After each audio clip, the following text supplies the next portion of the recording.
Hey guys, welcome back to Comic-Con Africa 2020.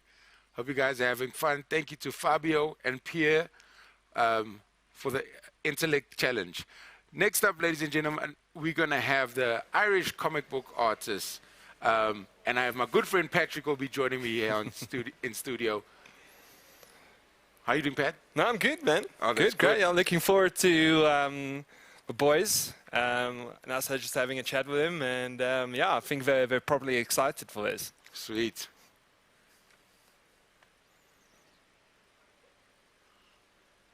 Good morning, gentlemen.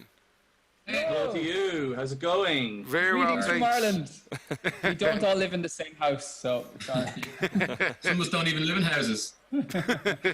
Are you guys well? Yeah, man. pretty good. Oh, All the thanks, better for yeah. seeing your Bret Hart t-shirt, Patrick. That's a good start. We're going to talk about what you were doing with your hair just now. Especially Declan's Which one? luscious Yeah. locks there. The barbers were closed for a long time in Ireland. But we have excuses. It's the US dollar exchange rate. We can't afford. We afford one haircut between us this year, and we donated it to Will. So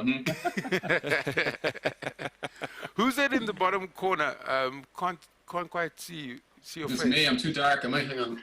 No, that's Stephen. Stephen That's Mooney is Stephen? like That's Mooney. hiding away there in the dark. There you go. Yeah. There we go. Actually, his mother cut his hair, so. Ah, that's better. Long, but it's So it's maybe not let's great. start by introducing everybody. Obviously, we've at top we've got the very famous Will Sliney. Well, We've got Everyone, please. Nick Roche We have to clap. next to Will, underneath Stephen Mooney, and then a friendly face, Declan Shalvey. He's actually been to South Africa before. I believe so. Declan, where have you been in South Africa? I was in Cape Town 2 years, or maybe 50 years ago. I can't remember which. But yeah, I had a great time. That's awesome. Did you go shark diving? No, thank you. I went to the top of Ulster Mountain. Table Mountain. Yes, yeah, that was amazing. And I went to the tip of the Cape as well. And I was going to go to safari, but I got sunburnt. So Before the safari. I like the way they're asking you what your whereabouts in South Africa because there's a series of unsolved crimes from that something time. happened on the 20th. That's awesome, man. We'd have loved to have had you guys here in South Africa this year. Oh, Next time. Next if time. only- That's legally binding. Yeah. I think there's something stopping us. I can't remember what it is. So, guys, let's just jump straight into it.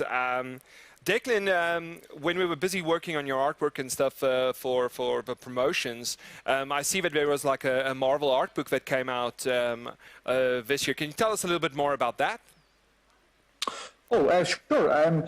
Well, Marvel have been doing a series of art books for different artists this year, like guys like Chris Bachalo and Esad Ribic and proper artists. And I just snuck in.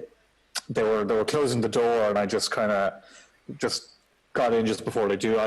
They stubbed my toe when it happened, but no, it was really cool. And it was I think I'd been at Marvel 10 years at that stage, so it was really nice to kind of look over everything from when I started at Thunderbolts to go to Venom and Moon Knight, and I was able to put in lots of sketches and layouts and things I'd be into. I don't know who else would be, but I love that stuff.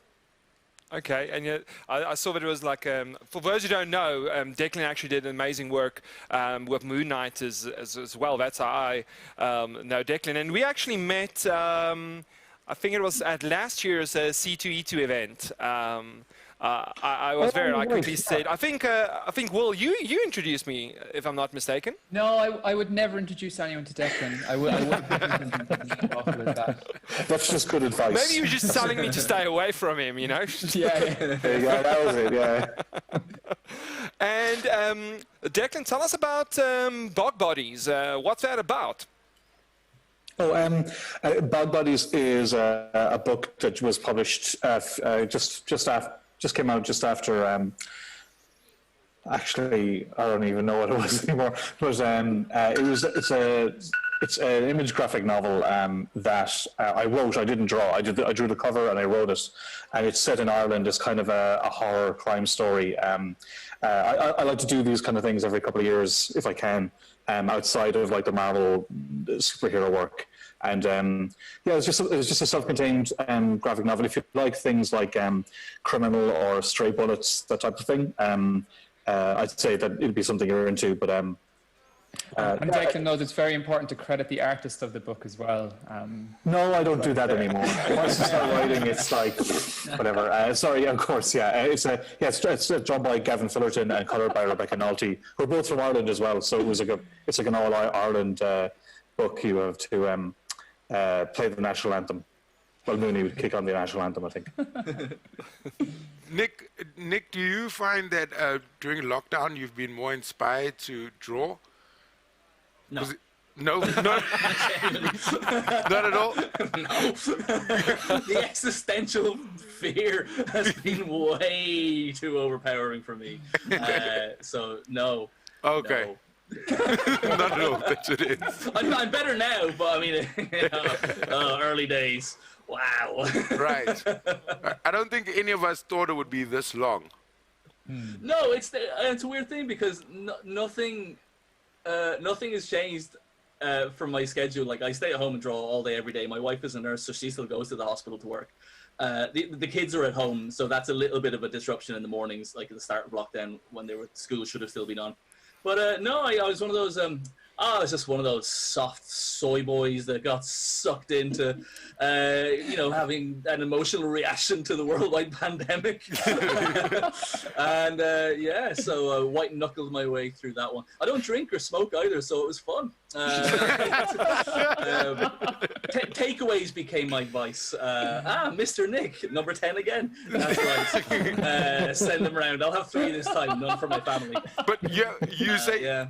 You said you have little ones. When they draw anything for you, do you critique them pretty hard, or are you like more encouraging? I go full deck shelfie on them. Scrunch. What is this? Just to be clear, that's criticizing kids. Yes, yeah, exactly. Okay. Yeah. Yes. We have big discussions about composition. No, I remember when I was their age that my mum, who wasn't an artist, but she just had a few little art tricks and things like that. So if I was drawing like a car from a side view, she'd kind of draw diagonal lines up from it and kind of connect the outline to it and say, well, look, that's it in 3D, kind of like an isometric thing. So I kind of do a little age-appropriate little kind of hacks to sort of show them kind of, you have to kind of get the next rung on the ladder for kind of drawing and things like that. But it's mad. They started to put together like little mini comics themselves. One of the hardest things during lockdown was seeing my children be taught on national TV by Will Sliney, who became the nation's artist. And so when I was in here trying to draw whatever, the kids would be like, Daddy Will is on TV. Daddy Will is on TV. And so they were getting art lessons. It does feel like the ultimate prank, doesn't it? It feels like an elaborate, it was a long game prank. Everyone's got a bit of a cough, and I'm going to teach. You said something mean to him a few years ago, and he was like, I'm gonna get you. Yeah, and that sounds likely.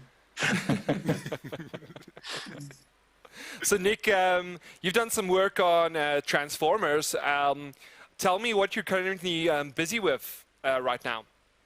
Currently, Transformers, and I was on that for years and years with IDW, and it was a dream come true job, and I loved them. They're still my favorite. And so when my kind of work on Transformers finished, I decided, what should I do to kind of bring all my Transformers fans and readers with me? What am I best known for? Oh, I know, I'll do like a suburban horror folk comedy set in a Dublin suburb about kids. So I'm doing a thing called Scarenthood, and it's about a group of parents who go ghost hunting while their kids are in preschool, but they've got to be back in time to pick up the kids for lunch. And it's, I keep calling it a cross between like kind of the Goonies and kind of Stranger Things crossed with Catastrophe. So it's all about parents who, like all parents, shouldn't be parents. They, you're discovering day by day, like there's no rule book for this. I'm as awful a human being as I was before I had kids, and you're trying to deal with that, but also trying to fight a demonic entity that you have disturbed in your own village. So that's my current thing that I'm working on with Chris O'Halloran, who's also from Ireland. Okay.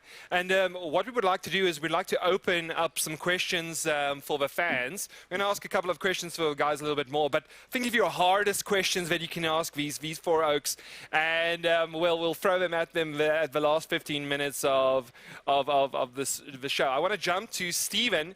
Stephen, you're busy with Half Past Dead's Kickstarter. Tell us a little bit more about that. The Christmas special, if I'm not mistaken. No, you're right. Christmas special. Yeah, I'm knee-deep in that with these boys here. Actually, all working on it as well. I was just looking for something to do. Like Nick, I don't think I was a full-blown Nick crisis, but I was a little bit worried that my income was going to suffer at some point. So I was trying to think of something I could do for a few months that would be handy and that I had in my back pocket, and I wouldn't say I could write it in my sleep, but you know, I could do it on a short notice if I had to. So I just figured I love Christmas. I love one-shots. I kind of like these guys. They were idle too. I could rope them in and do some work for me. So it just kind of worked out serendipitously timing-wise. And I'm actually on the back end of that now. Everyone has handed in their pages except two boys in this chat we won't name. And it's going really well, actually. I'm really happy with it. Some of the stuff the guys did, I mean, I knew they were pretty good, but they're not bad, these fellas, when it comes to it. Dex was shit. Oh, Some of us had nothing to do, so. Yeah. No, Dex was excellent. They're all excellent. I assume Nick's is excellent if I ever see it, and Will's is good too. So, yeah, I'm really happy with how that's going. Oh, it exists. It exists. Yeah, it's all good, man. And I've got a couple of writing gigs just lined up now, so I can take my foot off the gas and do what those writers do and pretend I have a real job for about the next 4 months. It's gonna be savage. Is that a Chelsea or Newcastle top you're wearing, Stephen? This, my friend, is a Dublin top. Oh. Let me get those. Not for the crest. Yeah, it's a Dublin Gaelic football hoodie. Okay. But I'm a Liverpool fan as far as the Premier League goes. Yeah, He's going full OnlyFans there, isn't he? He's going full OnlyFans with the chest shots, Mooney. I mean, you gotta. What's OnlyFans? I'll tell you later. Don't even ask Will who his favourite team is. He'll just go on and on. This will turn into a complete. Well, look, we'll have a full presentation. Will's favourite team is Will. Yeah. You've got to ask the teams who their favourite artist is. That's the way it works. So how did you guys meet? First time. First time. Prison, I think. I'm not familiar with these gentlemen. We were all, a couple of us were all pen pals before we actually met. Like we were like, I was.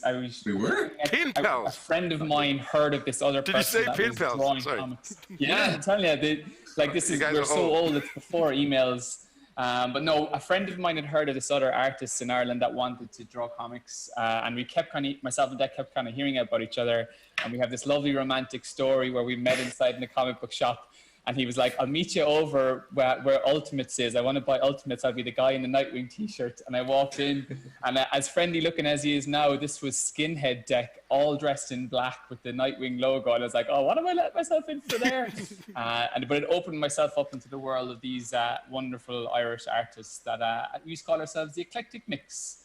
A fine bunch of it was. But the community in Ireland, like you can see in South Africa, like that's the one thing I noticed at the show last year, is that it's quite new and it's so eager, and there's just this bunch of artists that are growing and coming out of nowhere now.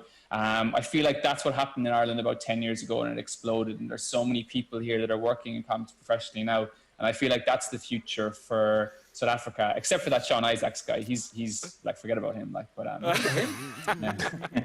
No, I felt the same when I was over. I felt like that there's a real like bubbling of the culture. They over there where there was in Ireland maybe say 10 years ago, and meeting other people who do the same job kind of demystifies it a little bit too. It doesn't seem as kind of far-fetched when like you can literally see a person who does the job that you want. And like I thought I was the only person in Ireland who drew comics for years, and when I found out there was other people, I was really annoyed. You know. But that's slowly and surely. I remember I met Will's first I met, and then we got to be friendly, and then we became familiar with Mooney because I met him at a UK convention. Again, I was annoyed there was an Irish artist. And then I remember we went to a convention where I heard of this guy called Nick Roche, and everybody was going on about him like he was some kind of like huge star. I'm like, who the hell is this? 2006, my salad days. Oh, yeah. So it's been a series of disappointments. I think, and we're the last comic artists that we've spoken to. We haven't like tried to pull the ladder up or you know bring anyone with us and stuff like that. We've made sure. No, you kick it. Weld the door shut. So. Yeah. But I'm sure that's such a nice feeling when you meet other people who have the same interest in you and trying to pursue it. Did you feel like there was any holdback from any one of you guys' parents thinking that this isn't a profession that would be lucrative?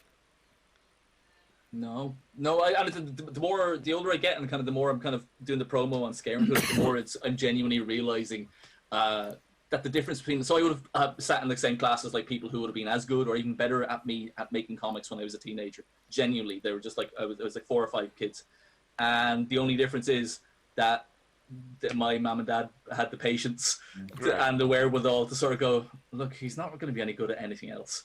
And you know they kind of gave me the time and space and the encouragement, whereas maybe some of them would have been kind of like nudged into the sort of kind of get a real job sort of side of things. And I think that's, you know, for me anyway, like it's the parents that makes all the difference for me. I don't think you can do this job without parents' encouragement, personally. I don't think so. You can either do it with the parents' encouragement or through pure diamond hard spite towards your parents. And it's one or the other, but I'm lucky to be on the soft love side of things. And that's why I have existential crisis. But Nick, would you let your kids pursue a career as a comic artist? I think so. So. It's a struggle, but like. I don't think I would. Really? Well, I wouldn't disallow it, but I wouldn't encourage it. We've only one Mooney. Nick's got like a couple, so I mean. I can spare one. Yeah, exactly. Stephen, my brother and sister have real jobs, so you know. Stephen, what's your reason? I love drawing comics though, but you know I'm always broke. Oh. Yeah. So it's more you caring, you wanting them to have a great future. Yeah, I mean, my wife has a job that she actually really likes, and she makes great money. So if you can hit that sweet spot, right, that's what I'd be on for them. But I mean, I kind of kid. I wouldn't say I wouldn't encourage them. Obviously, I would encourage them, but it wouldn't be something I'd be pushing them towards at all. That's just me.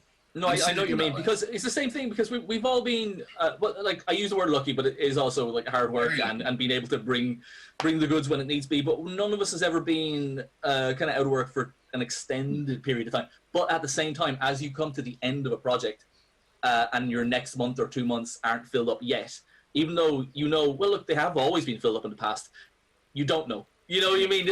You could have come to the end of the road. And you meet kind of creators who are in the industry 20 and 30 years who are big names and established, but, you know, the freelancer fear can be real. And that causes a bit of mental wear and tear, I think. You know, so. I don't know if it'll be any different for you guys, but, like, you know, it's different when we were kids because, you know, the tradition was to get a job for life. And that's just not really how things are anymore. Like, so many people are freelancing now and are working from home, obviously. I don't think it's not such a huge, like, gap of believability as opposed to, say, 20 years ago when we were kids. No, and also, like, the thing you said as well about, like, the visibility of seeing someone into it. Like, so used to be these cartoon festivals in the 90s, very small, but the UK kind of creators would be over there. But John McRae was a guest there, so I met him when I was 12 and 13. And I could hear there's someone with an Irish accent drawing for, like, DC Comics in 2000 AD. And suddenly, that's all I ever wanted to do, even at that stage, was draw comics. But suddenly it was like, oh, hang on a second. It's a tangible, real possibility. And it's not an elevation of us and stuff like that, but at the same time, I think that there's a younger generation of creators coming through in Ireland now who will have sort of seen literally just even this thought of like, well, if these idiots can do it, do you know what I mean? And that's all it takes. That's all it takes to make something seem doable, you know? Yeah. And I think we're the idiots that can show the way that, like, you know, quality is not a barrier to to success. If there's a theme, it's we're the idiots. We're the idiots! What's that? Will, do you remember your first comic book that you purchased? First comic book that I purchased. I have a photograph of me at home decked out in full Superman gear, believe it or not, with a UK reprint of this really rare Superman magazine, and I couldn't find it for years. But it was like a special once-off annual, and I actually found it again from Mark Miller used to have a forum called Miller World, and I posted up that old picture of me as like a 3-year-old, and the community found it, and it was the most amazing thing, opening up this comic that I had as a kid for the first time in 20 years or whatever it was, and even the smell of the pages just brought the nostalgia back straight away.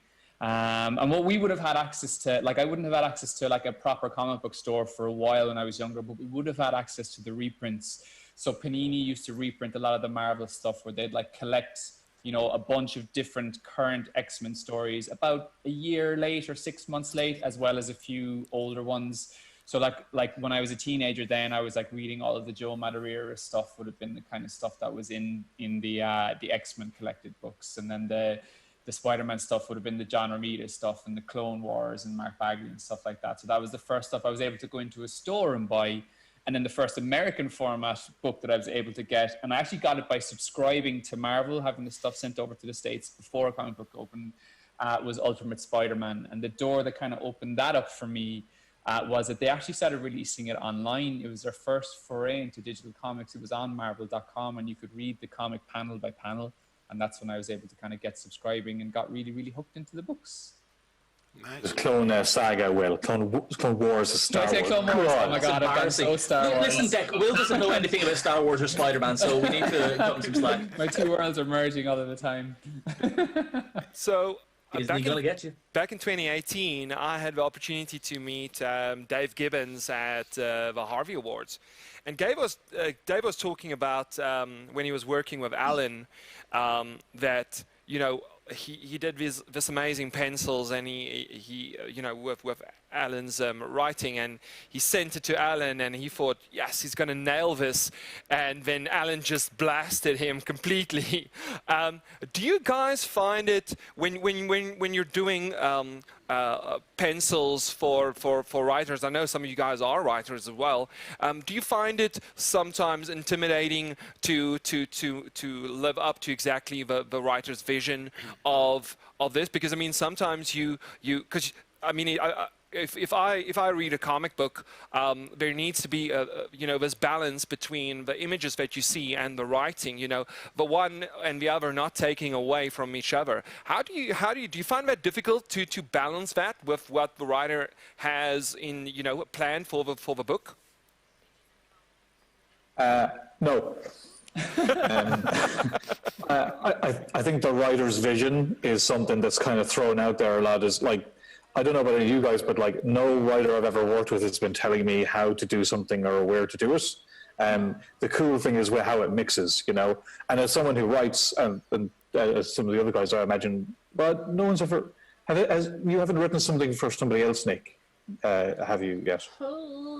Yeah, I did. I did some, like, there's some flashback scenes in a Transformers issue that I had that wrote to someone. So, like, in my experience, like, you have an idea of what you're going for, but like, I wouldn't say I have a vision. You know, I just like have, and you give somebody like the ideas of what you're going for, but really, what comes down in the end is the mix of whatever the artist does with whatever you had in mind. It's not like the writer is the director who tells the artist what to do. It's not that top down in my experience anyway. But I do think I do think the process is much more collaborative and quicker now as well. Whereas before, you know, you would have been faxed your script and you would have mailed the page over and you'll wait for like the full response. Like, whereas, let's say when I was working on The Rise of Kylo Ren with Charles, we were WhatsApping each other all the time, you know, and he'd be ringing me and I'd be like literally I can like take a picture of my screen in front of him and show where the sketch is at that time. So it can become much more fluid depending on the relationship that you have with the writer. Yeah, if you do have a question or a query or something that you're kind of saying, look, I'm not sure what you meant by this, it's so quick to sort that now as opposed to, I had a writer at my DC, an early DC, who did try and dictate how the pages would look. And I took it to my editor. I won't name any names, and I said, do you want me to adhere? They were like picking, every panel had a shot choice. It was telling you which side, who's speaking first, etc., etc. So he said, just try and stick to what the writer has done. Now, it was quite a new writer who was coming from maybe TV or somewhere, and he said, try and stick to what they've said, and then we'll see at the end. So I did the panels as described exactly in the script, and it ended up I had to redraw that page because it just didn't work from a comic book storytelling point of view.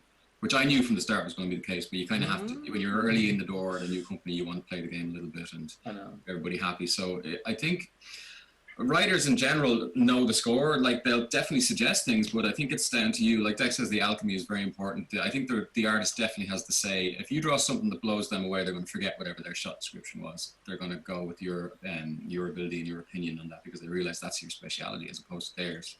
But you do get the odd ones sometimes who feel like they're directing a movie script, but not out of any malice or anything, I don't think. It's just out of naivety and newness to the business. And once they've done a few books, I think they realize that maybe that's not how it works. But I mean, I've never felt like I was in a position of power where I could dictate to any writer that I was going to do things my own way. I think if you just show them through ability, if you present them pages that they're blown away by and they're like, oh, I didn't see it like this, then they'll just, from then on, they will just leave that responsibility more with you, I think, down the line. So it's a case of collaboration, like Will says, and just showing them that what you're about. Okay. Nick, you were saying that you work from home generally, but like out of lockdown, would you guys ever be in the same room creating? Not creating, unless you consider waffle nonsense and smells creating. And I mean, that's something that we've maybe kind of And I do. would form together. Well, we do. And in that case, yes, we often create. Yes, a shared bathroom in New York Comic Con is a wonderful place. The last thing we did before lockdown, actually, the three of us went to a gig, myself, Nick, and Mooney. It was literally the last thing we got to do before the place locked down. It was right under the door. Yeah. Nick's birthday, wasn't it? Nah. No? No, that's still coming. I'm still owed a birthday money. Don't worry. Oh, right. So no, not creating. We probably meet each other. We're a bit more scattered than we used to be. Years ago, we would have called around to each other's studios. Yeah, me and you used to meet up. And this was back when we were in Declan's bedroom, like in this tiny little room, like drawing with like the pages on our laps, which were basically sample pages to send off to conventions and stuff like that. But not so much anymore. But who knows? After lockdown, it might make people realize that you want to do these things more often. You know, I think one thing that this has made us very, very aware. The lads all said no. Mooney's nixing it completely. He was already out before. But Mooney used to encourage it. When he lived in a house with more studio space, and like I used to call, actually even the house he's in now, I used to call down to there sometimes and. I'll tell you honestly what it is. It is enjoyable drawing with the lads in the room, but my output goes down so much because I'm actually engaging with other human beings and prioritizing that side of life more so than getting head down and doing the page, that I just do a lot less work. So I don't think I can afford to share a studio anymore. Honestly. I have got a weird thing, and I've had it even since secondary school, of like I don't want people seeing how I do it, because it's not me doing it. I'm paying someone else to do it. No, well, because I have it in my head. It was like, well, I keep thinking I'm doing this wrong. So if I think I'm doing this wrong, I'd hate to be told by. And one of these people would definitely tell me. He would definitely tell me. I just go a bit George McFly about it, you know. So it's kind of I just can't handle the rejection, you know. So it's it's nice to hang out and socialize together. That's time off is nice, so you know. And that's the other thing as well. Yeah, it's kind of nice to sort of like not feel that we have to be drawing. That we're more than just drawing, guys. We're friends? Question mark. Question mark. That's how you know how to do it, Nick. Just. Am I on mute? Hello. When we did the Eclectic Micks blog a few years ago, because we were all. We were all in Ireland and we all knew each other, but we didn't, we're all busy. So we tend to we're not great for keeping in contact. But the blog that we had was really good because it was something we could all collaborate about or had a reason to talk to each other. And I think that was, especially where we all were in our careers at the time, was a really cool thing. I'd hate to get all schmaltzy about it, especially in front of the guys. But it is nice that we've gotten to the stage where you can go a while without seeing or talking to each other, and it's almost like a proper friendship that you will just pick up where you left off, and you kind of know it's nice to know that we have each other's back. And yeah, I know. Damn it. I shouldn't have said it. I can't believe you did that. It needed to be said. It needed to be said. We've got a couple of questions from the fans. You don't mind answering? No. Oh, sure. Yeah, of course. Sweet. Declan Shalvey, where were you on the night of? Sorry, what's that? Okay, somebody said, well, I should tell you that your unicorn squad has arrived. Oh no, this is happening again, like on yesterday's stream with you in Comic Con Africa. We keep getting hijacked. We were on the Marvel stream yesterday as well. Everyone's like, I was literally like drawing live from Marvel yesterday. It was Marvel's longest ever live stream. And next thing I'm getting questions from the guys inside Marvel saying, who are the Unicorn Squad and what's going on? This is Twitch, by the way. Twitch tends to like bring out these amazing communities that evolve very, very fast into incredible things, and thus the Unicorn Squad was born on Twitch. Perverts, basically, perverts. We'll just say.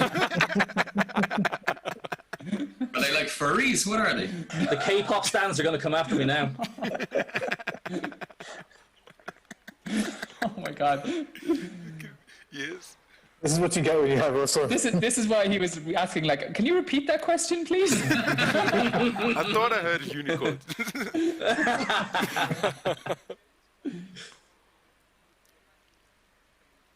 Okay, this question's for all four of you guys. If you guys weren't comic book legends, what other careers would you have chosen?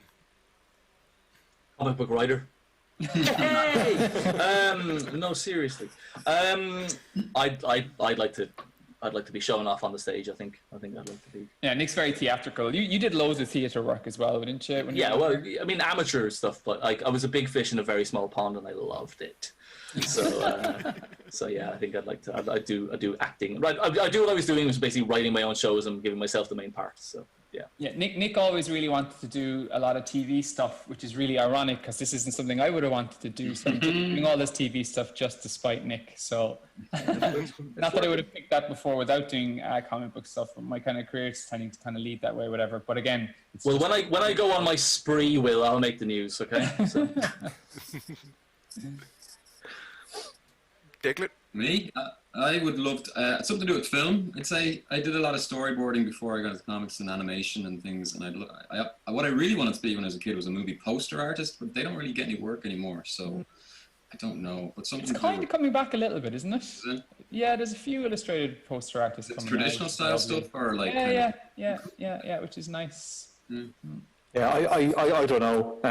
I mean, the only time I ever thought of something that wasn't comics was when I was like 4, and I think it was like a guard.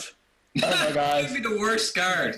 I think I'd go power mad. I'd be the worst person. Yeah, well. There'd be a lot of people tripping on their way to the cells. Like we know how mad you go on power in comics. So if you exactly, God, yeah. Imagine the lecture you'd get if you were like caught red-handed by Garda Salvi. Oh no! A guard is a policeman, lads. Just so you know. In Ireland, my granddad was a guard, so I think maybe that's why it was in my head. But like, I look like one now, actually. I can see it. You look like one. We can see it now. All right. But no, I mean, there's a question that came up when COVID kicked in, and we were all kind of wondering what would happen. But I didn't even have an answer then. I think I'd probably move into writing just because it's been something I've enjoyed that's happened in the last few years. But at the end of the day, though, it's the drawing that has paid the bills. So you might be dead, Dick. Sorry? You might be dead. Mooney, by your hand. The most positive man in the world, Mooney. Just saying, it could be worse, guys. What were you going to do, Will? Football, I guess, is it? Like I wanted to be everything. Like I wanted to be a Formula 1 driver. Now you are. I wanted to be Spider-Man. I wanted to be a footballer. It's not a job, Will. Genuinely, I went to a career guidance counselor before I filled out what we have here. It's called your CAO when you're choosing what your college course is. And I went to a career guidance counselor, and I always thought that I needed to have like a proper job of being like an engineer. So like I thought I liked designing Formula 1 cars. I didn't realize what I enjoyed doing was drawing the pictures of the Formula 1 cars instead of actually designing them, you know. So when I went to career guidance counselor and I filled out this form, and she was like, every single question you're doing is screaming creative. If you don't try and do something creative, you're going to go crazy. So I studied a course called multimedia.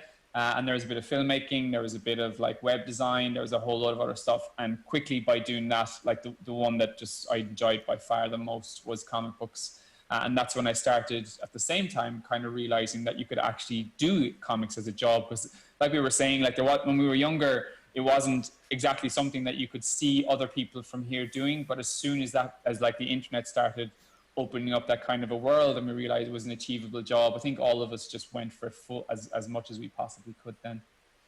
Right. I think you and Deck would have always kind of made it in comics because you guys were willing to put the legwork in to go and visit different cities and move and be near to the places that these things were kind of being made. Yeah, we went to a lot of conventions. Like every bit of penny that we had, we were taking out loans. Like the first convention we went to, we flew over to San Diego. The first San Diego we were at, long before we proposed, Declan blagged us into the sci-fi TV show party, and we ended up standing beside Stan Lee for about 4 hours and were too nervous to talk to him. Did you not ask why he wasn't moving? No.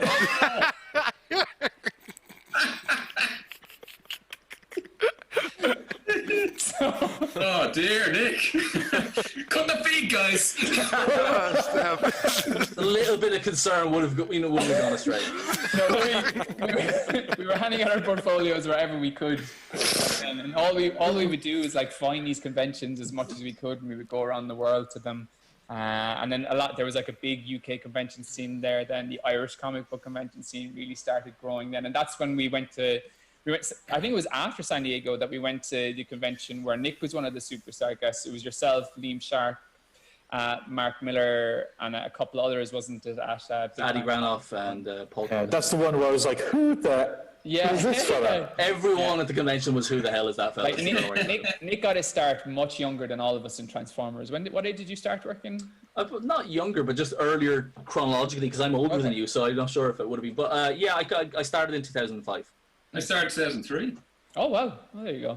The American comics movie? Well, in that case, I started in 1995 when I self-published my own comics, so what? Paid comics, my friend. Paid comics. I got paid for it. How much? 20p? Well, they were 50p a copy, and the photocopy was free, so I made... It's not a competition, Nick, but if it was, I'd win. I'm not sure that's true. Alright, so I'll kick it off now. We have another question, gents.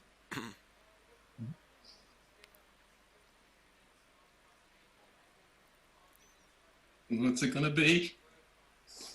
Sorry, will you repeat that?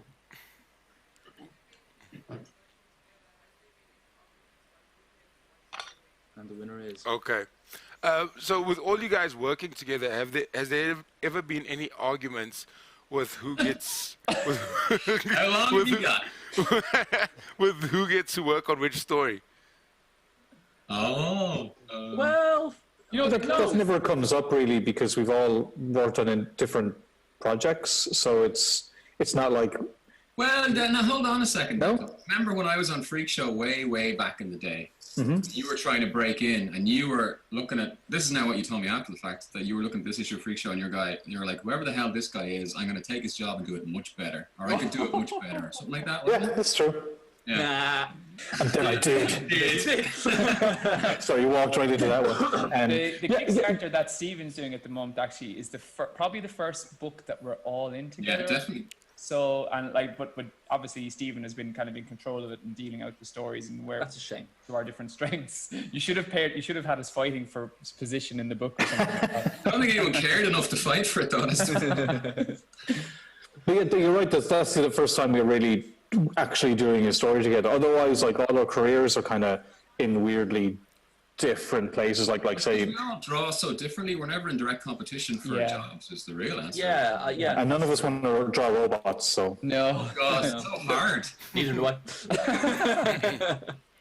It's in other words, as far as any of us know, but I'm pretty sure it's the case that none of us has ever been head to head in the running for the same job. Like, I don't think any that we know of. That wouldn't make sense though. Like, it would be a total stylistic decision between all. I don't think so. And there's occasional jobs that one or the others get where you sort of like, I think Spidey 2099 was the first time I was properly, when Will got Spider-Man 2099, I was just like, otherwise it's sort of like, yeah, you might be jealous of others' progress, but not necessarily of maybe the job they have. Right. Yeah, I was mad jealous of Mooney on Angel. I would have loved to have done that. Yeah. Yeah, fair enough. Well, I'm jealous of every book you ever do, Deck, so that evens us out, doesn't it? Well, I guess it's my revenge of sorts. Great. You know, how dare you have a job that I want? We have one more question for you guys from the fans. Yeah. One more question. Hey, Carla. No problem.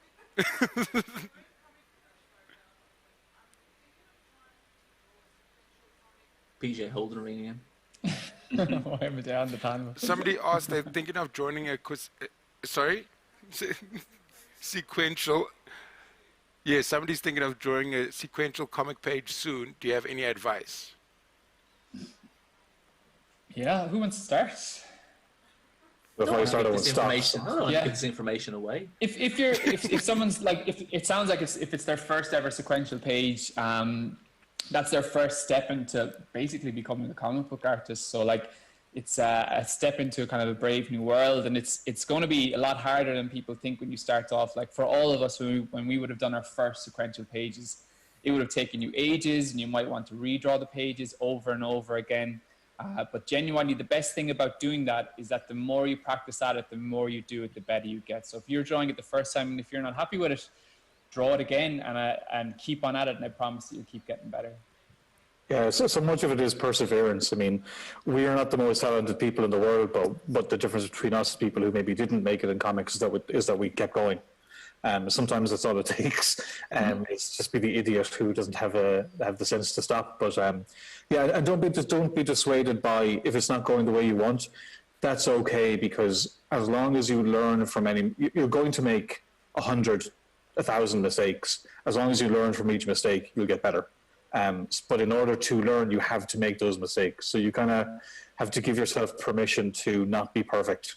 And also, you know, a page, you learn something, but you're going to learn more in 2 pages, and you're going to learn more with 3 pages, and you're going to you'll learn more. You'll slowly start to build out what you can do. And I would just make sure whenever you start, make sure you finish. I think because I know you guys, but I had so many comics that I started because they're going to be big epic X-Men stories, and after 20 pages you're just like, nah. Yeah. You know, like it's you learn more when you kind of finish something and then move on. Yeah. Don't be too ambitious on your first page. Keep your shot choices simple, storytelling clear. Just go from left to right. Do maybe 4 or 5 panels, get a page done, and then evaluate that at the end. Don't be trying some mad 3-point perspective or fisheye lens stuff on your first go, because that will discourage you if you're not doing it right. That permission to fail thing is the most important thing. I think it's this sequential page isn't going to be the one. This isn't going to be the one that you're going to hand over to an editor, and they're going to give you the job from it. So it's just like almost kind of just like mounting the beach basically in your assault. Get on the beach, and that first page is you there. And yeah, like Mooney said, just the basics of kind of storytelling. You can just do that by just doing like simple like stick person kind of thumbnails. Do you know what I mean? That just map out your comic, your page. First of all, and make sure that you leave room, even if this isn't going to be published and it's just for practice, but make sure you're leaving room for like speech balloons and any kind of dialogue or stuff that goes, because that's something that maybe kind of newer artists would forget to kind of, they're so interested in like drawing, showing off the drawing, the storytelling and the kind of the things that you need to take into consideration for being a comic page get lost. So yeah, clarity and room for the dialogue.